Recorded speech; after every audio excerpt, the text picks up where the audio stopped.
Alors, le titre de ma série aujourd'hui, c'est Love and Patience. Je veux entendre ton accent anglais. Dis avec moi, Love and Patience. Love and Patience. Il y a quelqu'un qui a un accent bizarre, hein?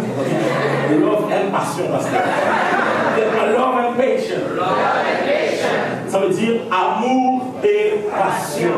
Il y en a qui pensent que je le savais. Amour et passion. Alors, durant cette série, mon but en tout cas, c'est de pouvoir vous ramener vers le cœur de Dieu.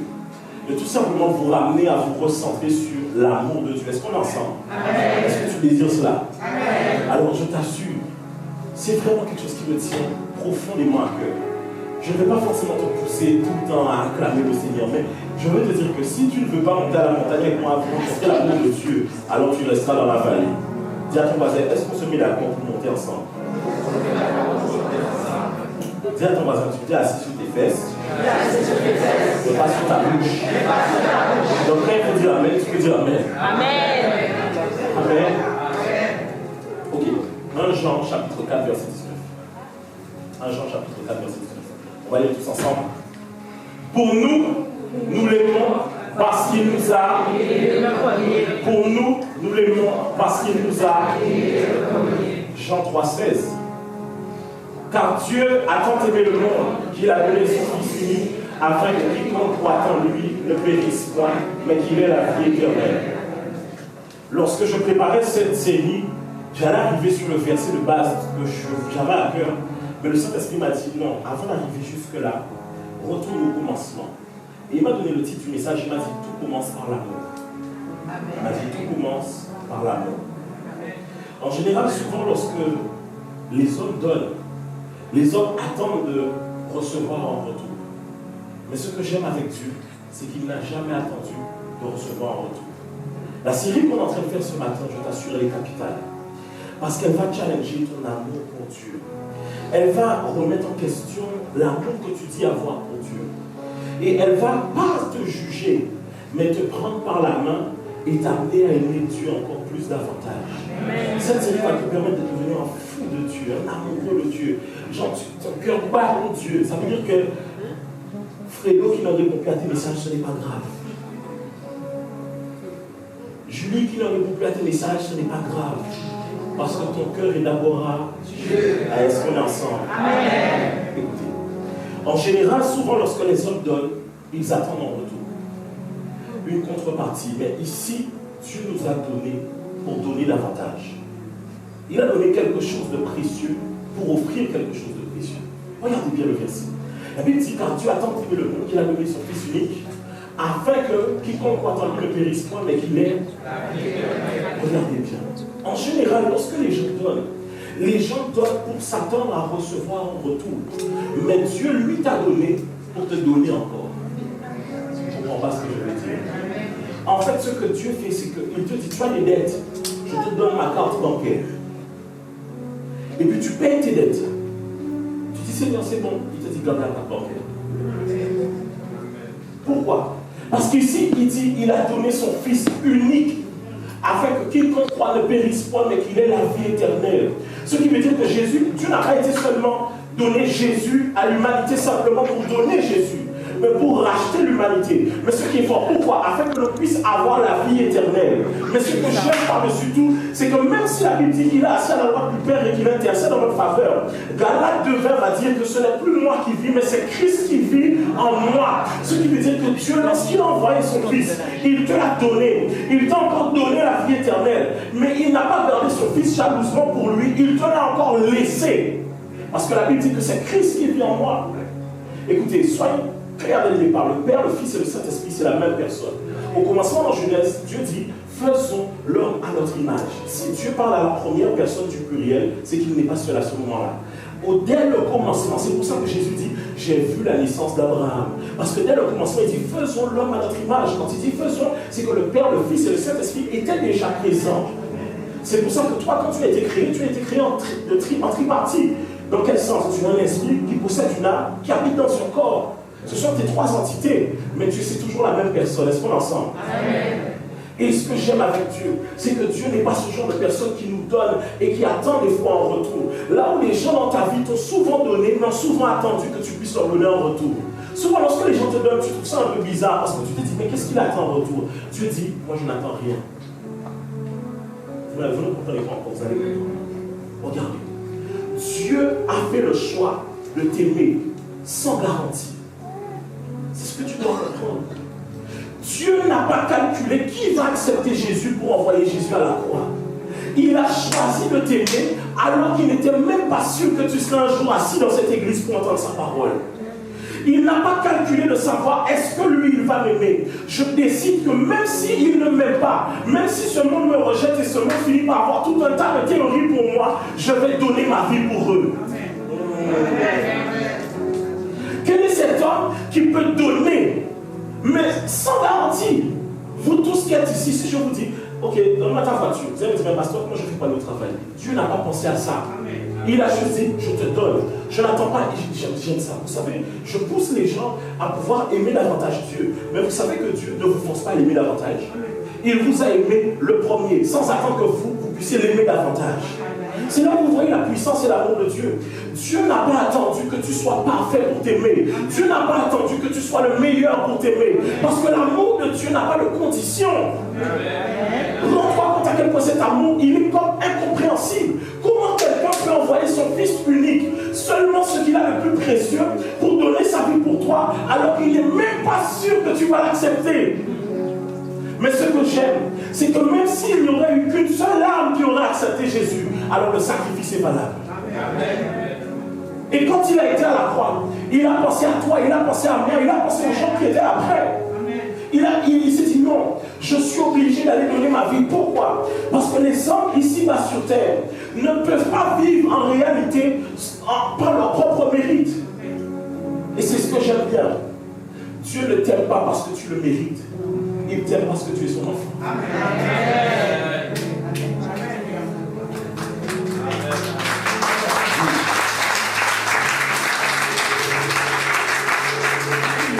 Le péché vient te faire croire que tu n'es pas assez saint pour aller dans la présence de Dieu, pas assez saint pour aller à l'église, pas assez saint pour aimer Dieu, pas assez saint pour parler de Dieu. Dieu n'a pas cherché à ce que tu sois saint. Dieu n'a pas cherché à ce que tu sois parfait. Son amour n'a pas eu de condition. Son amour pour toi à la croix n'a pas calculé est-ce que tu seras parfait. Son amour t'a choisi tel que tu étais. Mais regardez, beaucoup d'entre vous, si vous devriez vous marier avec quelqu'un, vous apprenez à connaître d'abord la personne. Parce qu'il faut quand même que pour toute une vie, vous sachiez ce qu'il y a en contrepartie. Avec qui vous seriez. Dieu n'a pas cherché à savoir ça. Il est venu et t'a fait la demande de fiançailles. Il t'a dit, je ne te connais pas, mais je t'aime. D'ailleurs, là, quand je t'aurai, tu es mal top. Je t'aime tellement que je vais aller à la croix pour toi. Ok, tu fais le mal, tu en fais le mal. Je peux pousser ou pas? J'aimerais vous faire comprendre la puissance de l'amour de Dieu. Alors une fois, j'ai déjà raconté cette histoire sur des lives, mais je vais la raconter aujourd'hui. Vous savez, depuis très tôt, Dieu m'avait appelé à le servir. Mais je vivais à chaque fois des choses difficiles, des choses compliquées qui faisaient que je ne manifestais jamais l'appel que Dieu me demandait de manifester. Et je m'en rappelle, il y a quelques années de ça, j'ai eu 2, 3, 4 semaines de blackout. Je vous parle de ça, j'étais déjà à l'église, je servais déjà Jésus. Attention, je vous parle pas de quelqu'un qui était en voie de conversion, de quelqu'un qui servait déjà Jésus. Et à ce moment-là, ça a 2, 3 semaines de blackout. Je suis retombé dans la masturbation, je suis retombé dans l'alcool, je suis allé à la gare là où j'étais, je suis allé chez le tabac, j'ai acheté à fumer. J'étais dans 2, 3 semaines, j'ai mis Vibes Cartel. Marie,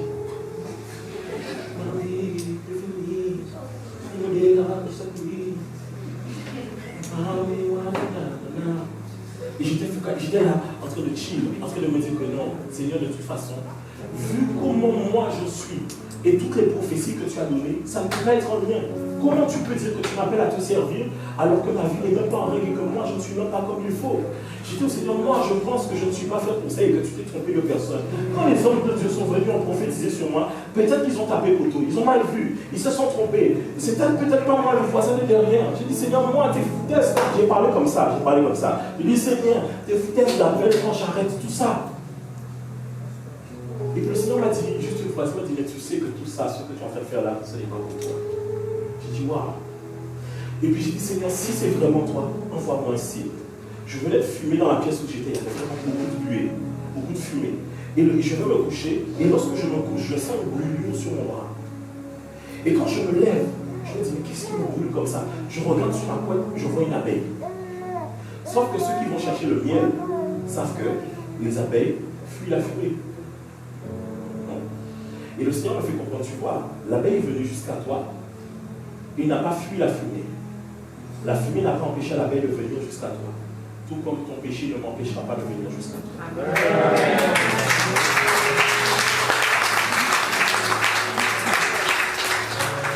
Trop souvent, tu donnes trop de place au péché.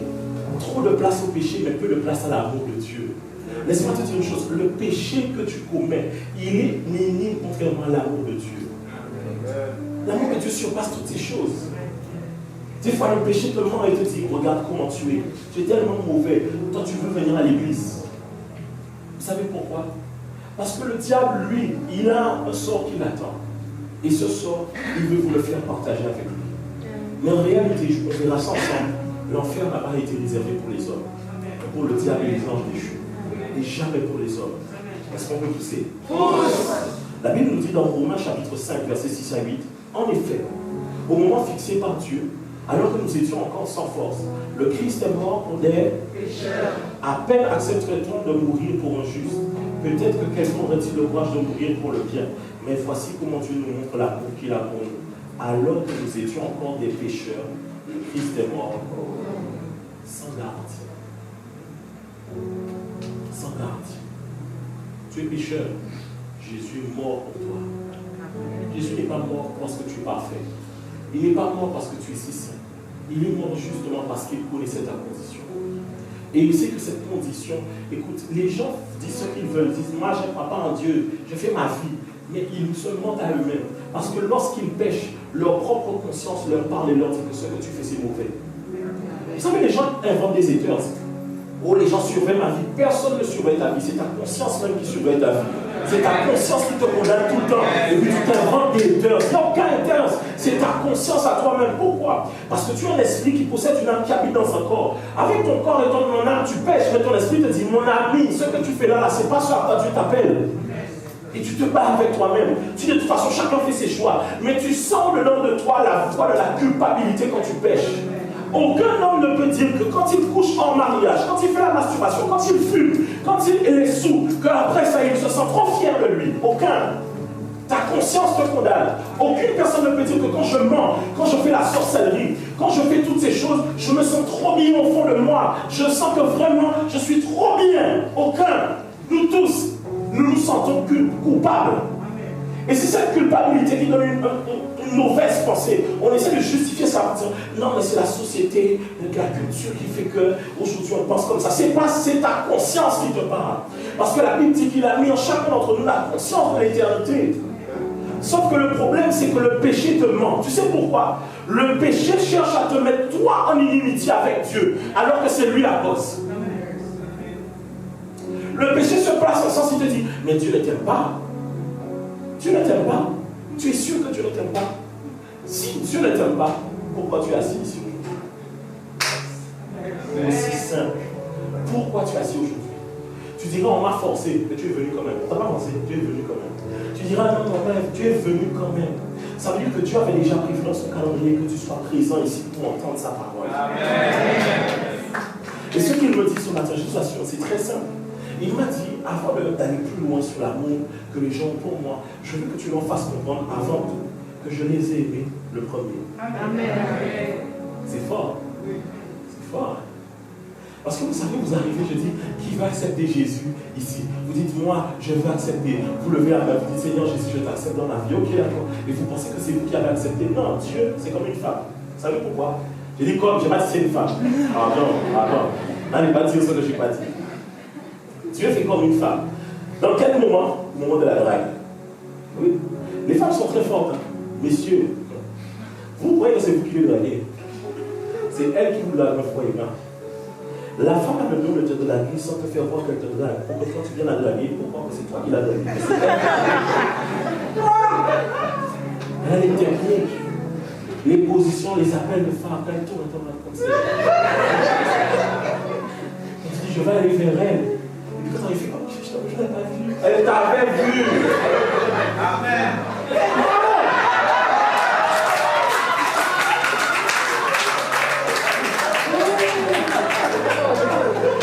J'avais bien vu mon frère. C'est juste qu'elle ne veut pas qu'à la fin, on puisse dire que c'est elle qui a été.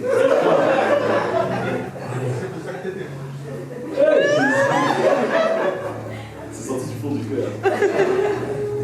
Et vous voyez avec Dieu, c'est pareil. En fait, vous qui êtes ici, vous allez remarquer que Dieu vous drague. Vous voulez savoir pourquoi Dieu vous drague? Ça fait plusieurs fois que vous avez parlé de Jésus. Il a envoyé des gens chaque fois. Et puis il dit, tu sais, mais Jésus est tellement bon. Jésus est tellement sincère. Mais qu'est-ce qu'on a toujours problème de côté? Chaque fois qu'on a côté, c'est plus arrêter de ne plus parler mal de mon Dieu. En fait, Dieu te drague. Dieu est en train de te faire la cour. Et puis au moment où tu fais que c'est moi. Non, c'est pas toi, c'est lui qui t'a choisi. En fait. Amen.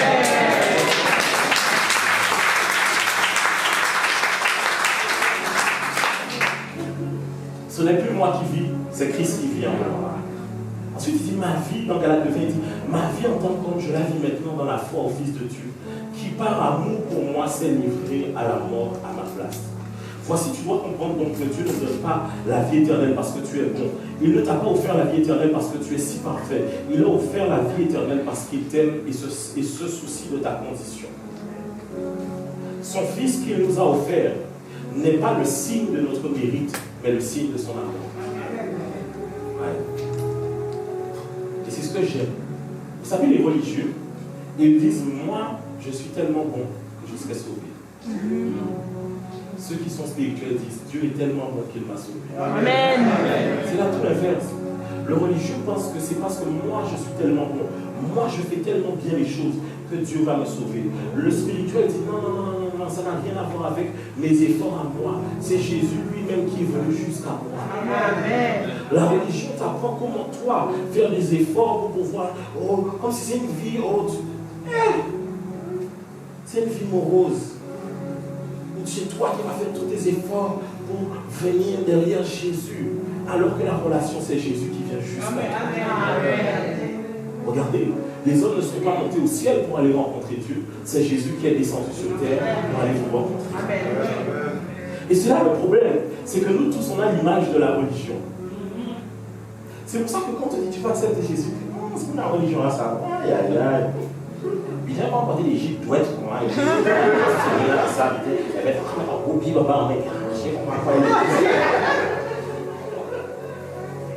La religion nous a menti. Tellement la religion nous a menti.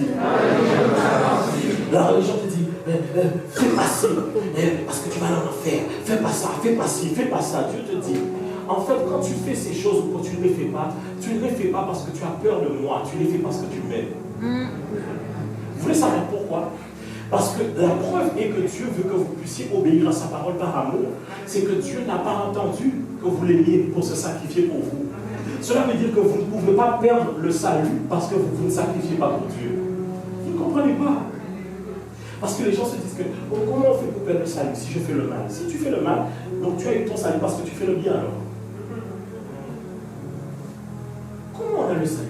On n'a pas le salut parce qu'on fait le bien, on a le salut parce qu'on a accepté Jésus. C'est aussi simple que ça. Si tu as le salut parce que tu fais le bien, tu le perdras parce que tu fais le mal. Amen. Sauf que la puissance et le scandale de la grâce, c'est que ça ne regarde pas à tes œuvres, mais ça regarde à ta foi placée en Jésus. Amen.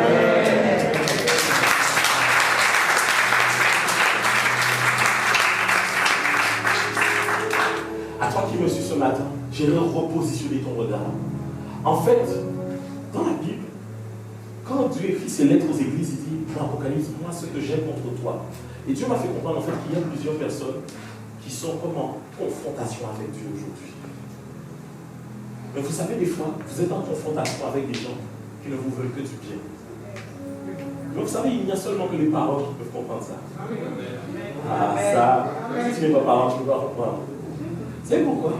Les parents, des fois, les enfants leur parlent mal, les insultent, crient sur eux. Ce n'est qu'après un certain temps que les enfants comprennent. En fait, maman avait raison. Et les mamans subissent et les papas subissent souvent, alors qu'ils aiment leurs enfants. Et ils reçoivent en retour des fois des choses qui n'ont pas qualitatives, contrairement à l'amour qu'ils donnent à leurs enfants. Dieu, c'est pareil. Tu es en confrontation avec lui alors qu'il t'aime. Et le diable a réussi à te faire croire que Dieu, c'est ton ennemi. Quand on parle de prière, ouh là là là, ça tu vois, mais c'est pas ça. Quelqu'un dit bonjour, vous avez entendu parler de Jésus. Jésus! Pas vite fatigué, mais ça là. Parce que toi, tu vois Dieu, Jésus, comme en confrontation avec toi, alors que ce n'est pas vrai. Ce n'est pas vrai. D'ailleurs, Dieu ne force personne à l'accepter. Personne. Dieu t'aime, mais il ne te forcera jamais à l'accepter. Et quand j'ai commencé à préparer le message, ça m'a choqué parce que vous savez, on doit pousser les gens à aimer Dieu. Mais Dieu, vérité, comment dire, Dieu, en fait, on pense que Dieu change, Dieu n'est plus Dieu si on ne l'aime pas. Dieu reste Dieu, que tu l'aimes pas. Que tu fasses pour lui ou pas, Dieu reste et son sacrifice pour toi ne change pas. Parce qu'en fait, c'est là où l'évangile devient mauvais. Parce que pourquoi? On fait comprendre aux gens que pour que Dieu les aime, il faut qu'ils fassent. Ça n'a rien à voir avec ça. Ça n'a rien à voir avec ça. Dieu n'attend pas de vous que vous soyez les super-héros. Dieu veut votre cœur, simplement. Quand tu as une relation d'amour avec Dieu, l'obéir à sa parole, ça devient quelque chose de simple. Ce n'est pas compliqué. Quand tu n'as pas de relation, écoute, si ton patron, tu n'as jamais de relation avec lui, qui te demande de faire des choses, tu vas toujours rechigner. Mais si toi et ton patron, vous avez une relation vraiment intime, qui te demande des choses, ça va te paraître normal parce que c'est limite comme un ami pour toi. Dieu devient ton ami lorsque tu comprends ce qu'il a fait pour toi. Dieu ne veut pas être ton ennemi, Dieu veut être ton ami. Pendant trop longtemps, tu as vu Dieu comme les images, les concepts que les gens ont eus. Je suis venu te dire que car Dieu a tant aimé le monde, qu'il a donné son Fils afin que quiconque croit ne périsse point et qu'il ait la vie éternelle.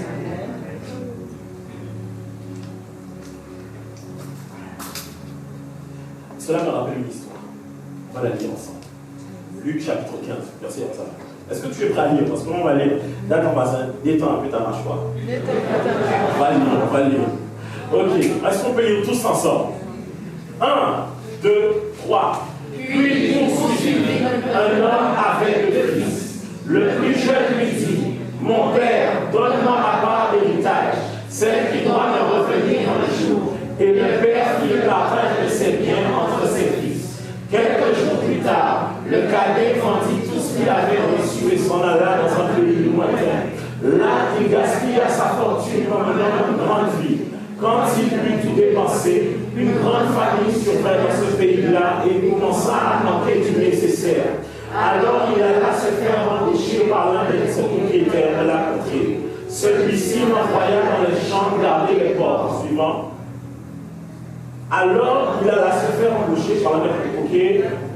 Le jeune homme aurait, verset 16, le jeune homme aurait bien voulu apaiser sa faim avec les carottes que mangeaient les bêtes, mais personne ne lui en donnait. Alors il se mit à réfléchir sur lui-même et se dit, tous les ouvriers de mon père peuvent manger autant qu'ils veulent, alors que moi je suis ici à mourir de faim. Je vais me mettre en route, j'irai trouver mon père et je lui dirai, mon père, j'ai péché contre Dieu et contre toi. Je ne mérite plus d'être considéré comme ton fils. Accepte-moi comme l'un de tes ouvriers. Verset suivant. Il se mit donc en route pour se rendre chez son père. Comme il se trouvait encore à une bonne distance de la maison, son père l'aperçut et fut pris d'une profonde pitié pour lui. Il courut à la rencontre de son fils, se jeta à son cou et l'embrassa. Le fils lui dit, mon père, j'ai péché contre Dieu et toi, je ne mérite plus d'être considéré comme ton fils. Mais le père dit à ses serviteurs, allez vite chercher un habit, le meilleur que vous trouverez, et mettez-le lui. Passez-lui une bague au doigt et chaussez les sandales. Amenez le veau que nous avons dressé et tuez-le. Nous allons faire un grand festin et nous réjouir. Car voici mon fils était mort et il est revenu à la vie. Il était perdu et je l'ai retrouvé. Ils commencèrent à festoyer. Amen. Est-ce que tu peux mettre la première partie? On va relire ensemble. La première. Voilà. Alors il dit, un homme avait deux fils. Il explique que cet homme-là, c'est le plus jeune, est venu le voir et a dit, papa, écoute, je veux mon héritage, donne-le-moi, je vais aller faire ce que j'ai à faire avec. Vous devez comprendre que dans la culture juive, demander à son père son héritage, c'est déclarer la mort de son père. Parce que l'héritage, en général, on le donne à sa mort. Donc là, demander l'héritage, c'est dire, bon, moi je considère que tu es mort, donc donne-moi mon héritage, moi je vais aller faire ma vie. Et il arrive à un point où il a tellement lapidé tout ce qu'il a fait, il a fait tout ce qu'il devait faire, qu'il arrive à un point où il se dit, mais j'aurais tellement aimé même manger là, ce que les porcs là sont en train de manger. Ce que les porcs, non, il faut dire, c'est pas cochon. En fait, c'est manger cochon. Quand vous mettez les pots de melon, les machins, le riz, pois rouge mélangé, c'est ça l'esprit. Ah, si je pouvais tellement manger ça, ça aurait été trop bien. Et le gars se rappelle que, en fait, j'avais une condition bien meilleure avant. Mais il se dit que par rapport à tout ce que j'ai fait à mon père, je ne suis pas juste. Je ne peux même pas être considéré comme son fils. Je lui dirais simplement, laisse-moi être un de tes ouvriers. Parce qu'il se rappelle au moins que les ouvriers de son père mangent bien. Est-ce qu'on est ensemble? Mais bien suivant. Ce qui va m'étonner dans tout ça, c'est que vous allez vous rendre compte qu'il va dire une phrase au-dedans de lui-même. Verset 19, il va dire, je ne mérite plus d'être considéré. Aujourd'hui, beaucoup d'entre vous, vous avez déjà passé ces étapes-là. C'est lesquelles? Vous savez que Dieu existe. Alors vous avez douté de Dieu sur tout ce qu'on a entendu. Mais quand même, quand vous priez Jésus, vous voyez quand même les résultats. Vous savez que Dieu existe, que Jésus existe. Il a donné sa vie pour vous. Mais à un moment, les choses de ce monde qui vous ont été proposées ont paru alléchantes. Dites avec moi alléchantes. Le faste, aller faire une vie. Je ne vais pas citer les choses parce que ce n'est pas à sortir ça et là qui est un péché, mais c'est toute la vie qui accompagne qui est un péché. Et donc, vous avez comme des paillettes, des choses belles que vous avez voulu vivre dans le monde. Parce que moi encore, en plus, j'ai ma jeunesse quand même. Je ne vais pas quand même rester dans une église à chaque cas. Et puis vous allez dans le monde, mais vous vous rendez compte que finalement, le monde n'a rien à offrir. Ah ouais, le monde n'a rien à offrir. Vous savez, avant le monde, je vais dire une phrase qui peut être choquante. Avant le monde, c'était drôle. Maintenant, c'est plus drôle. Bon, bien qu'avant, c'était pas drôle non plus. Dans quel sens? Vous ne savez jamais qui est qui. Les choses. Dans le monde, les gens sont mauvais et méchants. Les gens font la sorcellerie. Combien de femmes et d'hommes qui ont brisé ton cœur en 1000 morceaux? Quand Dieu veut envoyer quelqu'un, tu fais non, pas venir ici, non. Parce que tu as tellement été blessé. Le monde n'a rien de bon à offrir. Rien de bon. Regardez le monde tel qu'il est aujourd'hui. Regardez la société, comment elle est en train d'évoluer. Vous-même, il y a des choses que vous voyez, vous dites que non, mais quand même, les gens sont bien. Vous voyez la tournure que ça vous dit que non, les gens sont mauvais en fait. Le monde n'a rien à offrir de bon. Rien. Rien. Dis-toi, vas-y, rien. Enfin, dis-lui ça encore, je pense qu'il n'a pas bien. Et à un moment, vous vous dites que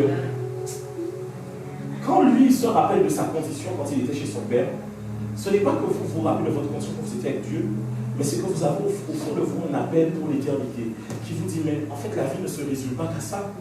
Est-ce que la vie se résume à se lever, travailler, manger, dormir, se marier, avoir des enfants, et puis on meurt, et puis nos enfants font la même chose? La vie ne se résume pas à ça. Vous dites que non, mais j'ai l'impression qu'il y a autre chose dans cette vie. Peut-être qu'il y a autre chose. Sauf que vous êtes au point où vous ne vous considérez plus comme étant fils de Dieu. Sauf que lui, Dieu vous considère toujours comme ce fils.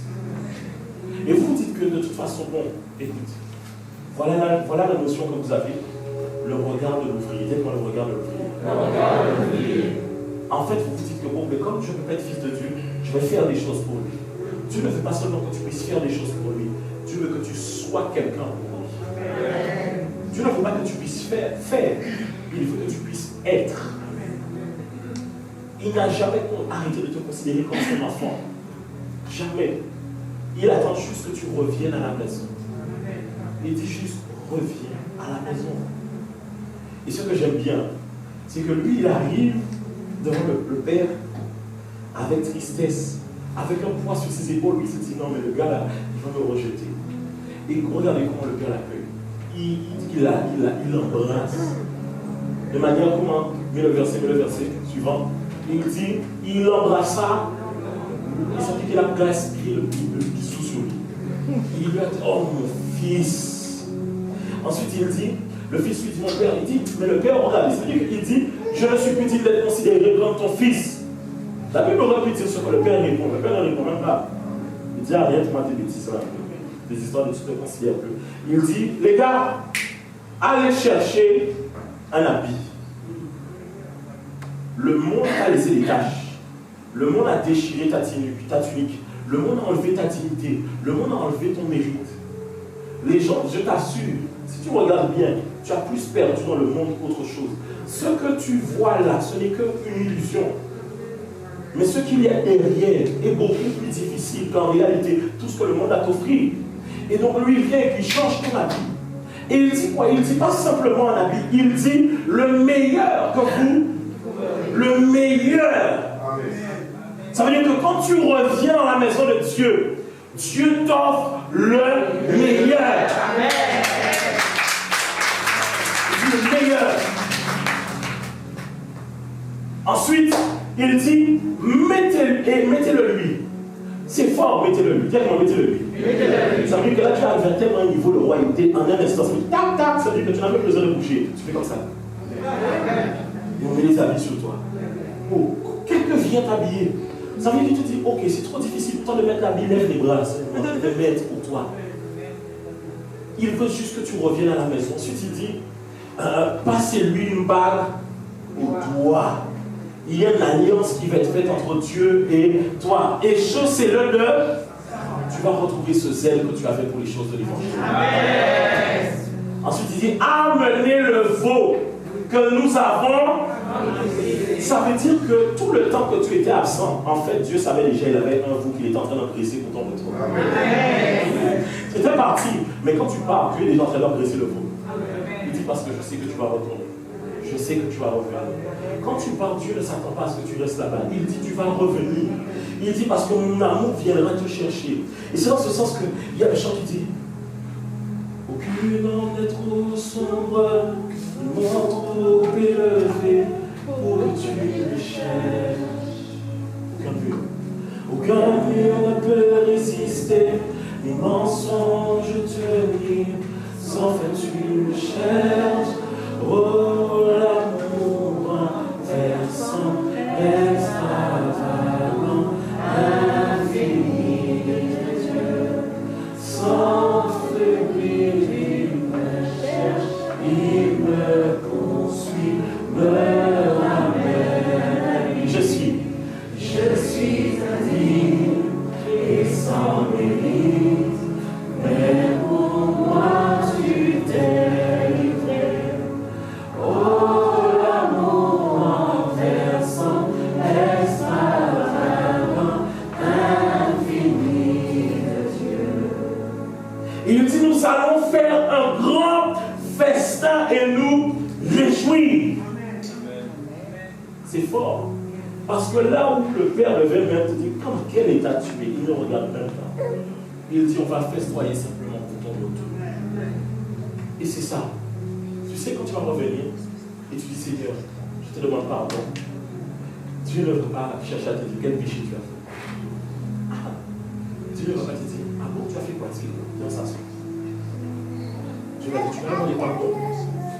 Laisse ça maintenant derrière. Vous imaginez si quelqu'un, dans votre relation, vous rappelez toujours vos péchés? Quand tu as fait ci, tu as fait ça, tu es mauvais. Dieu n'est pas là-dedans. Dieu dit, quand tu racontes ça, Dieu dit, je sais, laisse ça. Parce que quand Dieu voit le péché, il voit quelque chose de si minime, qui n'a tellement pas de force en réalité. Mais c'est que ton regard est focalisé sur le péché. Et sans ce sens, des fois que le péché devient notre Dieu. Parce qu'on voit le péché plus grand que Dieu lui-même. Le péché ne t'amènera pas en enfer. Parce que Dieu est venu à la croix pour toi. Tu te dis, mais pasteur, qu'est-ce que tu me racontes? Vraiment, tu penses que vraiment Dieu a fait ça pour moi? Tu sais, tellement les hommes t'ont fait du mal, tu n'arrives même pas à concevoir cet amour. Tu te dis, non, pasteur, moi, il y a des gars qui m'ont raconté énormément de choses. Ils m'ont écrit le long texte message et puis ils m'ont trompé. Tellement les gens t'ont blessé, tu n'arrives pas à concevoir que quelqu'un puisse t'aimer comme ça. Je suis en train de te dire que l'amour de Dieu est grand. L'amour de Dieu est grand. Et je vais arriver sur la fin. Il dit car tous sont péchés et sont privés de la gloire de Dieu. Il dit car le salaire du péché, c'est la mort. Ensuite, il va dire, mais le don gratuit que Dieu accorde, c'est la vie éternelle dans l'union avec Jésus-Christ, notre Seigneur. En fait, tu dois comprendre ceci. Oui, il y a l'enfer. Oui, la vie de péché, je dis bien la vie de péché, t'emmènera en enfer. Mais l'enfer n'a pas été créé pour toi. Dans Matthieu 25, 41, il va dire, Puis il se tourna vers ceux qui sont à sa gauche.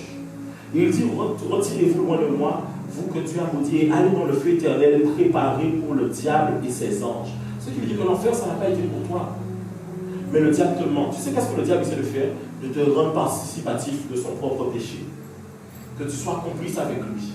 C'est comme les gens dans la classe, c'est eux qui foutent le bordel, hein, mais ils ont envie que vous soyez collés ensemble. Non, madame, j'ai parlé avec lui. Lui aussi l'a fait. Comme ça, au moment où il va en col, il n'est pas tout seul. Mais le diable ira en enfer sans toi. Je dis, le diable ira en enfer sans toi. Ah, mais je te dis, mais si Dieu est si bon, pourquoi il a créé l'enfer? L'enfer, ce n'était pas pour toi. En fait, tu penses que l'enfer, c'est pour toi, ce n'était pas pour toi.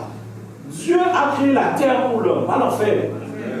Pendant 6 jours, Dieu a passé son temps à créer. Comme il a fait comme une baby shower, rien que pour toi. Je mets ceci en place, ceci, et puis boum, toi tu arrives. C'est pour toi qu'il a créé ceci, mais pas l'enfer. À aucun moment tu verras dans la Bible dire Dieu a créé l'enfer pour que les hommes n'aillent en enfer. Non, l'enfer n'était pas pour toi. L'enfer c'est pour le diable et ses anges déchus. Mais le diable lui essaie de te ramener avec lui. Mais je dis que tu n'iras pas avec lui là-bas.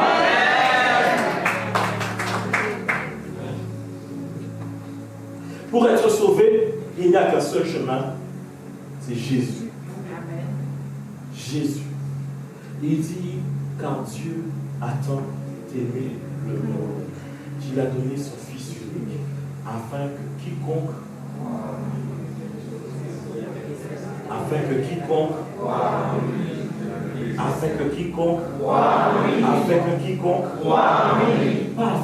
soit parfait, afin que quiconque ait la vie éternelle. Amen. Ce matin, à toi qui m'écoutes, je sais que tu te dis, mais je ne sais pas qu'est-ce qui m'attend derrière cette vie que tu veux m'offrir. Pasteur Oda, j'ai déjà ma vie quand même. Oui, c'est vrai, il faut que tu la vérité. Dieu va chambouler ta vie, ça c'est vrai. Dieu vient et puis il va renverser tout, il va remettre tout en ordre. Ça c'est vrai. Mais Dieu, son amour ne faille pas. Si tu décides de marcher avec lui, peu importe ce que tu vivras, écoutez les amis, je vais vous dire quelque chose. Vous pouvez douter de tout, mais jamais de Dieu. Amen. Doutez de tout, mais jamais de l'amour de Jésus. Amen. Doutez de tout, mais jamais de ça. J'ai passé des temps, des fois difficiles. Et même en pensée, ça me fait pleurer. Je vous dire que c'était dur. Mais ce que j'ai aimé, c'est qu'un jour, un soir, alors que je vivais une situation vraiment difficile, rejeté de plein de gens. Vous me voyez ici, c'est votre amour qui me fait du bien en même temps, la vérité. Quand vous m'envoyez des petits messages, ça réchauffe le cœur. Mais beaucoup de gens m'ont rejeté. J'avais beaucoup de gens avec moi. Beaucoup de gens m'ont rejeté. J'ai perdu beaucoup de personnes. Beaucoup. Des gens que j'estimais énormément. Et puis à un moment dans ma vie, franchement, je me disais, Seigneur, franchement, comment tu peux me permettre que je puisse vivre tout ça? Et j'ai senti la main de Dieu qui se posait sur mon épaule et me dit, les hommes t'abandonneront, ta famille va t'abandonner, tes amis t'abandonneront, mais moi, je serai toujours là. Les hommes sont faillibles. L'amour des hommes n'a pas de fondement réel. Mais année après année, tu n'as pas changé et il continue de m'aimer. Année après année, tu n'as pas changé, il continue à t'aimer. Mais j'ai envie de te dire une seule chose, c'est de prendre conscience comment Dieu t'aime. Comment Dieu t'aime. Tu te rends compte qu'il y a 7 milliards d'êtres humains sur terre. Mais par sa toute puissance, il décide d'être ami avec toi. Je te dis, je vais être ami avec toi. C'est la raison pour laquelle aujourd'hui, quand tu me parles, je sais qu'il m'a parlé parce que c'est mon ami. Je sais qu'il accomplira parce que c'est mon ami. Lorsqu'on est en train de faire l'église, vous vous rappelez comment c'était difficile au début, mais j'étais confiant parce que c'est mon ami. Je vous assure, j'ai rien à offrir. Rien. Je n'ai pas d'argent. La seule chose que je peux donner aux gens, c'est l'amour de Jésus. Amen.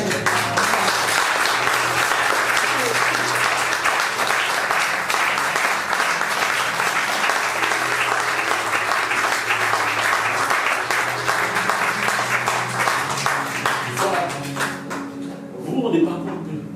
Il n'y a rien qu'aucun homme ne peut vous donner. Les gens qui sont autour de vous, ce sont des hommes.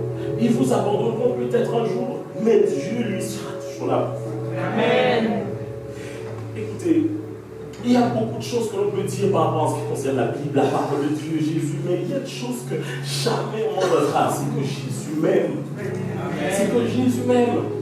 Si Jésus t'aime, prends conscience que, écoutez, quand on dit aux gens Jésus t'aime, c'est parce que nous-mêmes, on n'a pas conscience de ce que ça veut dire le Jésus t'aime. J'ai conscience que peu importe ce par quoi je passe, ce sera difficile. C'est pour ça que je dis on serre les dents et on avance. Pourquoi? Parce que je sais que plus loin tu as prévu meilleur pour nous. Amen. La saison des fois est peut-être difficile. Tu es en train de te dire, mais regarde tout ce par quoi on passe, regarde ce par quoi le monde. Oui, le monde n'a pas d'espérance, mais moi j'ai l'espérance de Jésus-Christ. Le monde n'a pas l'espérance de s'en sortir, mais moi j'ai l'espérance. Et vous vous demandez, mais pourquoi à chaque fois on en reçoit autant de gens? Pourquoi on ne limite pas? Parce que quand je suis là à faire le calcul de me dire, voilà autant de gens qu'on va recevoir, je sens le cœur de Dieu qui me dit, c'est pour des histoires de ce que les gens disent, que tu ne laisseras pas les gens rentrer dans ma maison, que tu ne laisseras pas les gens venir me chercher. Dieu s'en fiche, je vous assure, que quand on dit ce qu'on veut sur moi, que l'on considère ce que l'on veut par rapport à ce qu'on entend aux informations, Dieu s'en fiche de cette histoire de lockdown, de confinement. Dieu, lui, ce qu'il veut, c'est ton cœur. C'est chose que tu peux bloquer. C'est chose que tu peux bloquer. Je veux que tu comprennes, bien-aimé, je t'assure. Je veux juste que tu comprennes cela. Dieu t'aime. Dieu t'aime, il frappe à la porte de ton cœur. Il frappe à la porte de ton cœur. Je n'ai pas fait le choix de Jésus parce que j'ai grandi dans une famille chrétienne. J'avais déjà abandonné la main de Christ. J'avais déjà laissé tout cela tomber. C'est parce que Dieu est venu me chercher que je suis venu à lui. Et j'ai déjà raconté cela. En 2016, l'année où encore les choses étaient difficiles pour moi, il est rentré dans ma chambre. Et il m'a regardé. Je lui ai dit, c'est pas moi que tu es venu voir ici dans cette maison. C'est quelqu'un d'autre qui prie plus que moi. Il m'a dit, c'est toi que je suis venu voir. C'est toi. Je ne peux pas douter de l'amour de Jésus. Et je vous assure, on peut effacer tout ce que j'ai prêché ici. On peut effacer tous mes enseignements. On peut effacer toutes les prédications, tous les temps de prière. On peut les effacer. Mais laissez-moi l'amour de Dieu. Amen. S'il faut que je prêche sur love and patience toute ma vie, alors je prêcherai sur love and patience toute ma vie. Parce que moi, ce que je crois, et je disais ça à quelqu'un hier, je crois que le ministère du prophète, c'est celui qui ramène le peuple vers le cœur de Dieu. Amen. Ce n'est pas celui qui fait juste annoncer les choses, prophétiser. Il ramène les gens dans la présence de Dieu. Amen. Je suis heureux quand je reçois des messages de gens qui me disent, pasteur, vraiment, on est tellement content. Parce que depuis qu'on est ici, on voit notre vie changer. Dieu change notre intelligence, Dieu change notre manière de voir les choses. Dieu a restauré beaucoup de choses dans notre foyer, dans notre vie. Quand je vois cela, je suis heureux parce que je vois des gens qui aiment Dieu. Amen. Pas des gens qui m'aiment. Je m'en fiche que les gens m'aiment. Je m'en fiche. Je veux juste que les gens aiment Dieu. Amen. Vous pouvez m'oublier, m'effacer, mais si vous aimez Dieu, personne ne pourra vous le ravir. Amen. Je n'ai pas envie de prêcher les fables, j'ai envie de prêcher ce que je ressens dans mon cœur et l'amour de Dieu pour vous. C'est l'amour de Dieu. C'était mon message.